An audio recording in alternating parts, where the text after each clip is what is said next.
of the year. Do we have any single people here in the audience? So dating is super interesting these days, but especially if you've been in a long-term relationship. I previously was married for 10 years, and when we divorced, I feel like I took like a decent amount of time off before I got back into the dating world. And whenever you do that, you have conversations with your friends and family about like what you're looking for and expectations.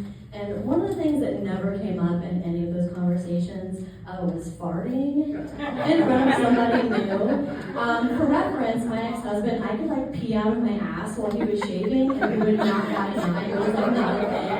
But I date somebody new, and I could not fart. And I've given it an honest try. I had another serious relationship. We were actually engaged together for 2 years. Does anybody want to guess how many times I farted in front of this man? 2 years. Anybody guess? 0.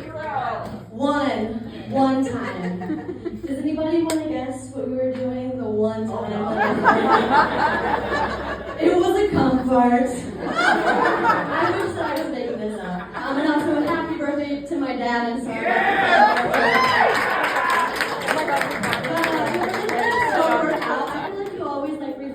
Maybe red flags that you didn't pay attention to. And I definitely think that not being able to fart in front of somebody is a red flag. Like, I was gonna marry this person and I wasn't gonna fart. Like, how does that even work? But it's almost like my butthole knew that something wasn't right. And looking back, there may have been some times that she tried to warn me, but she's a mumbler. So here we are. But also, dating as a girl with tummy issues, you find that adults have their own medicine that they take for all their ailments. I'm a Pepto girl. Some people live off of Tums. So I was dating a guy, and I did not come prepared to my date. We had some pizza, and I was like, I think I have to leave a little bit early. My stomach is kind of bothering me. And they were like, hey, you want some gas X? And I, very surprisingly, had never had gas X before. But the name of it made me just time warp into being in the pharmacy aisle, because I've made this mistake too many times. I'm congested, I go there, I'm like, oh, Mucinex, Mucus X, get the fuck out, that's what I want.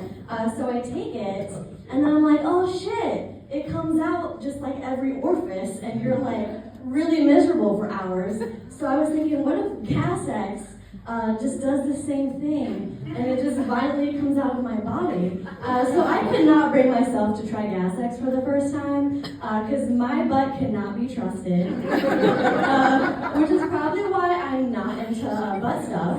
As I like to say, butt sex is like seafood and religion. I always felt like I was missing out. I gave it a try, and something just didn't feel right.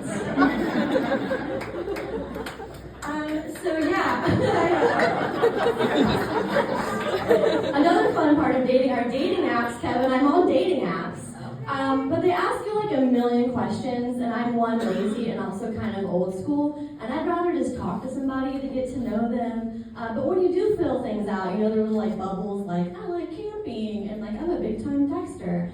So one of the things that I failed to fill out was your sleeping habits. So they have early bird and night out, but there's a range. So the range is on a spectrum, and me not filling it out was just swiping, thinking that 45% of dating was on the spectrum, and autistic. But in my defense, it was not a deal breaker for me. Unlike being a Morgan Wallen fan. Fuck that. I would much rather count Legos with you than ever go to a fucking country concert. So, if you have any single guys or girls that are into farts and 90s R&B and alternative rock, then you can find me after the show. And thank you.